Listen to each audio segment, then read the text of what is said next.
지난 영상에서 말씀드린 것처럼 이 편집 저작물이 되기 위해서는 소재의 선택, 배열, 구성의 창작성이 있어야 됩니다. 그런데 그 소재의 선택이나 배열, 구성 이 세 가지 모두의 창작성이 있어야 되는 것은 아니고요.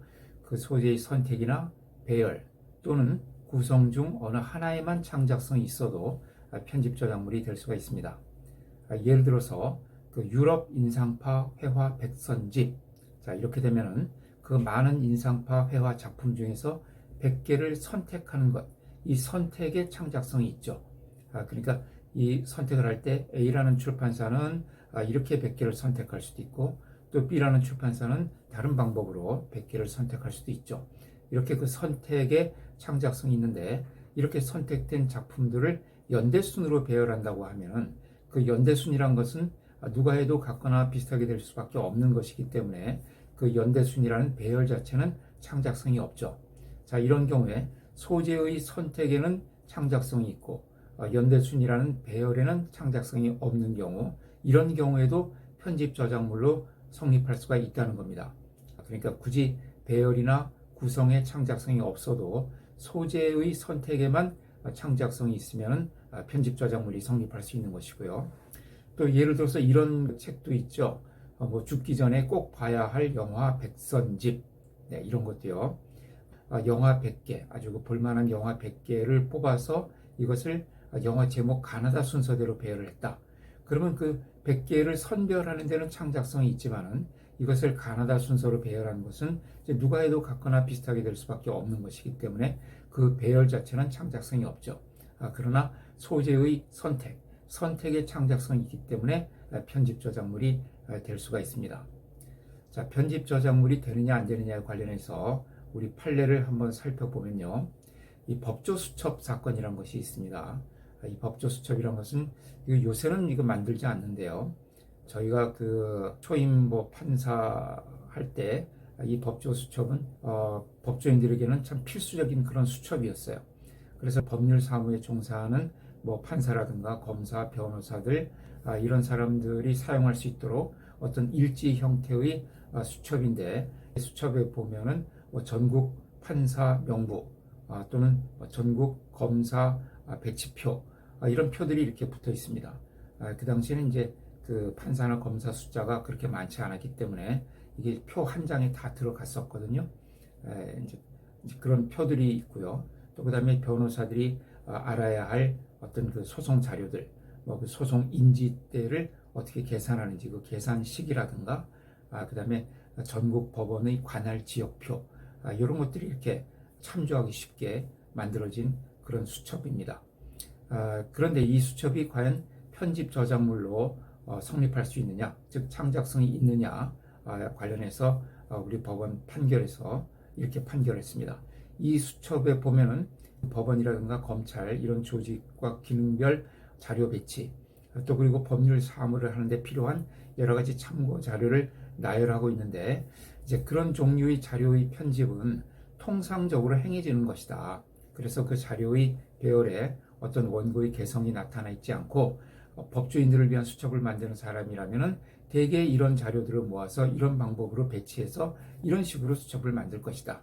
따라서 누가 해도 같거나 비슷하게 될 수밖에 없는 그런 수첩이기 때문에 이것은 소재의 선택과 배열에 창작성이 없어서 편집 저작물이라고 할 수 없다. 이렇게 본 판례가 있고요. 반면에 이 편집 저작물의 성립을 긍정한 판례를 보면요. 그 입찰 경매 정보지 사건이라고 있는데요. 요새는 이제 이런 그 경매 정보지는 다 온라인 인터넷으로 서비스를 하고 있는데, 이제 그 인터넷 서비스가 되기 전에 그 오프라인 책자 형태로 나왔던 경매 정보 잡지가 있습니다. 이 잡지는 보면은 이 경매 정보는 대부분 그 법원 게시판에 다 공고가 되거든요. 또 일간 신문에도 게재가 됩니다. 이제 거기 나와 있는 내용들을 토대로 해서 그 경매 사건의 번호, 또 소재지, 물건의 종류, 또 면적, 또 최저 경매가 이런 자료들, 그 다음에 그런 공고문뿐만 아니라 각각의 그 경매 물건마다, 주로 이제 부동산 경매죠.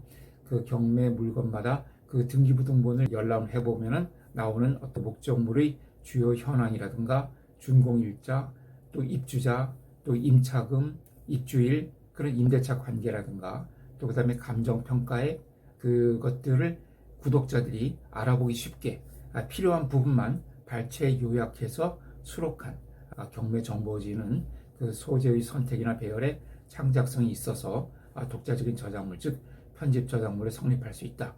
이렇게 본 사례가 있습니다.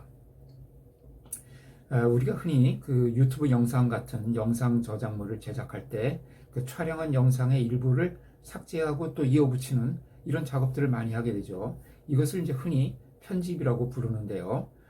또 음반을 제작할 때도 음반을 편집한다. 뭐 이런 말을 많이 쓰죠.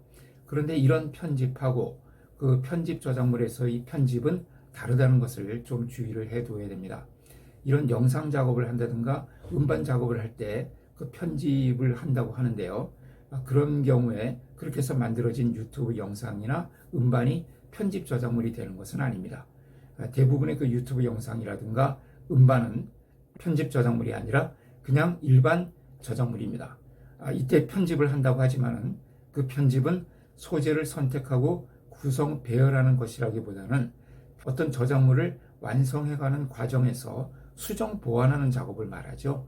그러니까 유튜브 영상이라든가 음반을 만들 때 그 편집한다는 말을 많이 쓰지만은 그때의 편집은 수정하고 보완하는 그런 작업이지 그것이 어떤 소재를 선택하고 배열하고 구성하는 그런 작업과는 조금 틀리죠. 그래서 그런 이제 영상이나 음반 작업을 할 때 우리가 흔히 편집한다는 말을 많이 쓰지만 그것은 편집 저작물에서의 편집과는 다르다. 그러나 유튜브 영상 중에는 특정한 영상을 여러 개 이렇게 모아놓은 영상 모음을 볼 수 있죠. 또 음반에도 여러 곡을 모아놓은 그런 이제 편집 음반을 볼 수가 있는데요. 이런 것은 그 모아놓은 그 전체가 하나의 편집 저작물이 될 수 있습니다. 예를 들어서 여러분들 그 세밭이라는 그 TV 프로그램 잘 알고 계시죠? 저도 많이 즐겨 보는데요. 그 프로그램에서 이제 방영된 많은 그 영상물들이 있어요. 그 중에서 인문학에 대한 영상물만 아주 인기가 있었던 것 50개를 모아놓은 그런 영상 모음. 이런 것은 그 많은 그 세바시 프로그램 중에서 인문학에 관한 인기 있었던 영상물을 선별해서 모아놓은 것이죠. 자, 이런 것은 편집 저작물이 될 수가 있습니다.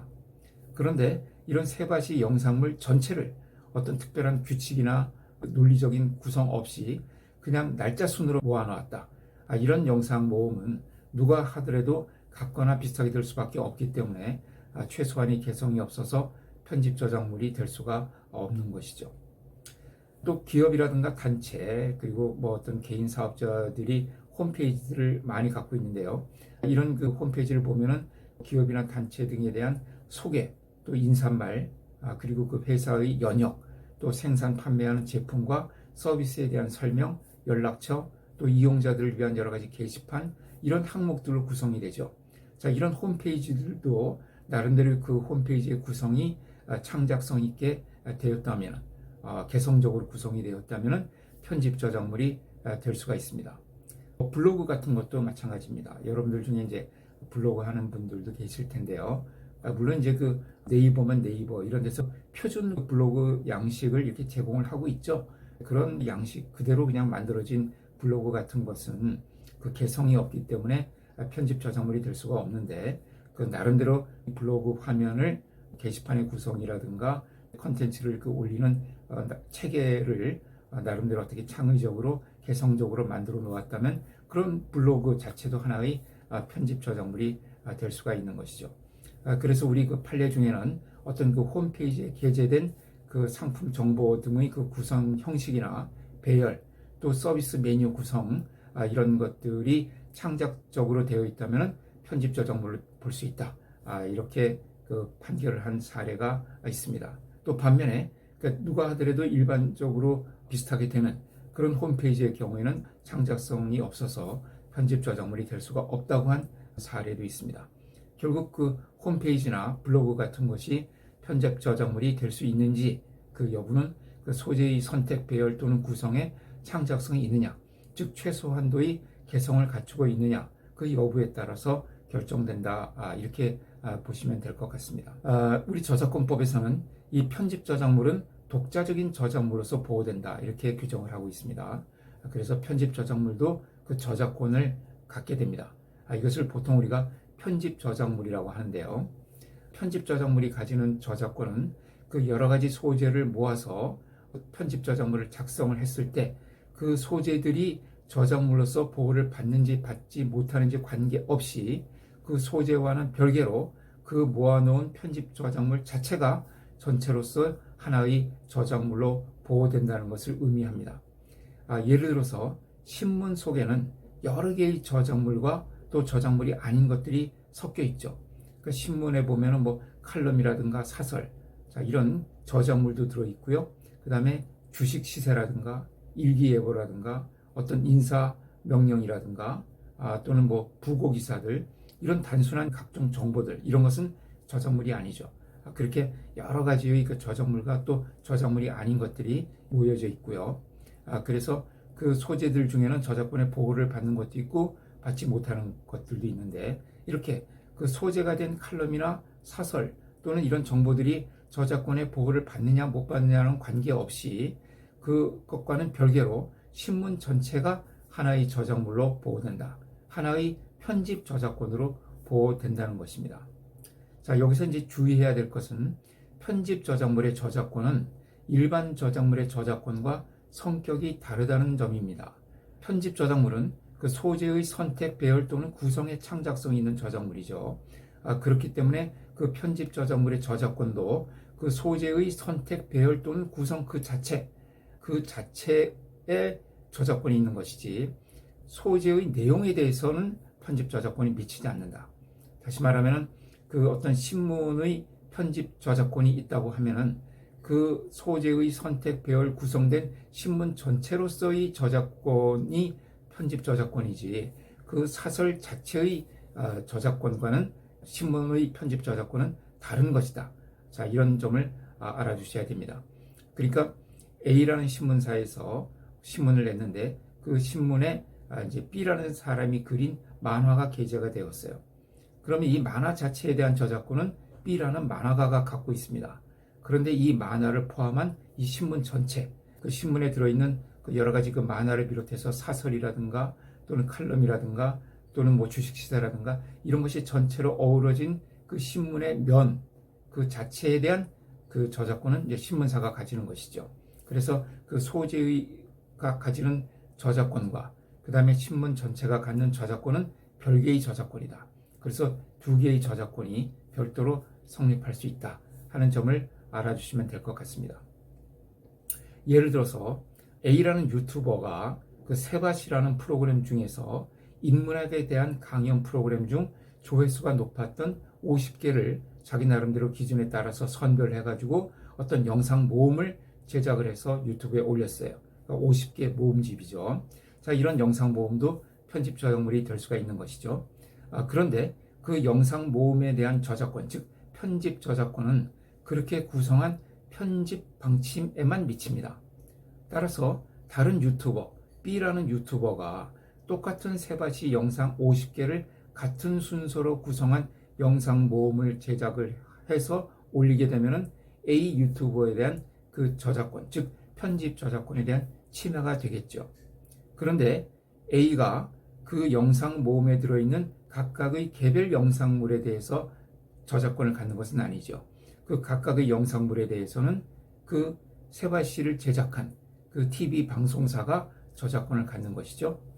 TV 방송사인지 뭐 어떤 다른 업체인지는 잘 모르겠습니다만은 따라서 만약에 유튜버 B가 A와는 다른 방식, 예를 들어서 인문학이 아니라 논어, 맹자 등 그 중국 고전에 대한 것을 기준으로 어떤 영상을 50개를 모아서 제작을 했는데 그 중에서 10개의 강연이 A의 인문학 영상 모음에 있는 것과 같은 것이다. 그렇다고 해서 A의 편집 저작권에 대한 침해가 되는 것은 아닙니다. A가 권리를 갖는 것은 그 선택과 배열 부분인데 그 선택과 배열이 달라졌죠. A는 인문학에 관한 영상 50개를 모은 것이고요. B는 중국 고전에 대한 영상 50개를 모았는데 그 중에 10개가 겹친다고 해서 그것이 그 선택과 배열은 달라진 것이죠. 비록 10개의 영상은 겹치고 있지만은 그 A의 영상 모음과 B의 영상 모음은 선택과 배열이 다른 것이기 때문에 다른 저작물이고요. 그 다른 편집 저작물입니다. 그래서 A가 B에 대해서 자신의 편집 저작권을 침해했다. 이렇게 주장할 수가 없는 것이죠. 그 다음에 이제 데이터베이스 편집 저작물과 구별을 해야 되는데, 편집 저작물은 그 편집 방침에 창작성이 있어야 되지만은 데이터베이스는 창작성이 없어도 됩니다. 물론 데이터베이스가 창작성이 있으면은 데이터베이스면서 또 편집 저작물도 될 수가 있죠. 그런데 데이터베이스는 창작성은 없더라도 그 소재를 그냥 무작정 모아놓은 것이 아니라 일정한 논리적인 규칙에 따라 모아놓아서 검색이 가능하도록 하는 것이죠. 이런 것이 데이터베이스인데, 따라서 동창의 명부 같은 것은 누가 하더라도 같거나 비슷하게 만들 수밖에 없어서 편집 저작물은 될 수가 없습니다. 그러나 검색을 할 수 있도록 한 것이기 때문에 데이터베이스는 될 수가 있죠. 데이터베이스는 창작성이 없어도 되기 때문에 저작물이 아닌 경우도 많습니다. 그래서 이 데이터베이스에서는 데이터베이스 저작자 이렇게 부르지 않고요. 그러니까 데이터베이스에는 저작자라는 개념이 없습니다. 다만 그 데이터베이스를 제작하는데 기획을 하고 투자를 한 사람이 있거든요. 그 사람이 이 데이터베이스에 대한 권리자가 되는데, 그 사람을 데이터베이스 제작자라고 합니다. 저작자가 아니라 데이터베이스 제작자. 그래서 그 사람에게 이제 권리를 주고 있습니다. 그래서 데이터베이스 제작자는 그 데이터베이스를 함부로 복제하거나 배포, 방송 또는 전송하는 것을 금지할 수 있는 그런 권리를 갖고 있습니다. 원래 데이터베이스라는 것은 저작물이 아니기 때문에 우리 저작권법에 들어올 것은 아닌데, 따로 이제 데이터베이스 보호를 하는 법을 만드는 것이 원칙이긴 한데요. 이제 그렇게 되면은 비슷비슷한 법들이 많아지고 혼란스러우니까 그냥 우리 저작권법 속에 데이터베이스를 보호하는 그런 별도의 규정을 두어서 데이터베이스 제작자를 보호하고 있습니다.